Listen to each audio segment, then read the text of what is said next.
Studiossa on enää 2 pelaajaa, joista toinen vie vaivaiset 10 000 euroa mennessään. Te pelaatte nyt toisianne vastaan. Pelin nimi on edelleen Heikoin lenkki. Martti, miksi Tarja? Tarjalla oli siinä alkuvaiheessa muutama semmoinen sämmällys. Ja ei ollut tieto tuossa keskivaiheella ihan täydellistä siinäkään. Etkö pidä Tarjasta? En minä sitä sanonut. Tarjahan on ihan mukava tyttö. Äänestit kuitenkin Tarjaa.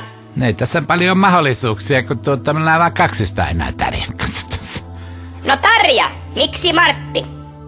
No, Martilla tuli muutamia aika pahoja blackoutteja tässä kisan alussa ja ehkä hieman tuossa kisan loppupuolellakin tuli muutamia sellaisia blackoutin tyyppisiä niin kuin.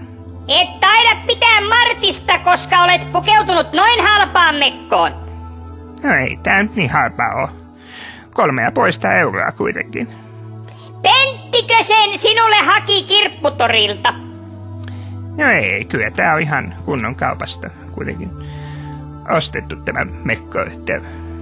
Mutta se on hyvin vastenmielisen näköinen mekko, vai mitä Martti? En minä sanois ihan oikein, me Eevalla on paljon enemmän vastenmielisen näköisiä niin, mekkoja. Mä voin kyllä todistaa, että se on totta. Että ei, siis kyllä rumempia mekkoja varmasti on nähty Eevalla on maailmassa. hirveästi rumia mekkoja. Te alatte siis liittoutua minua vastaan. Pelin nimi on Heikoin lenkki. Nähdään tässä ketään muuta heikkoa lenkkiä kuin sinä. Se on tommonen narukeppi, mikäli Kaisla sinä.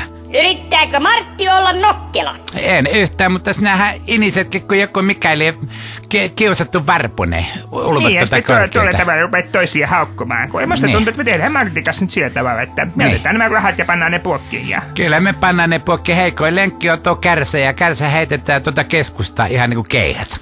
Pelin nimi on Heikoin lenkki. Kohta lennät lenkki siitä niin, että suhaus käy vaan.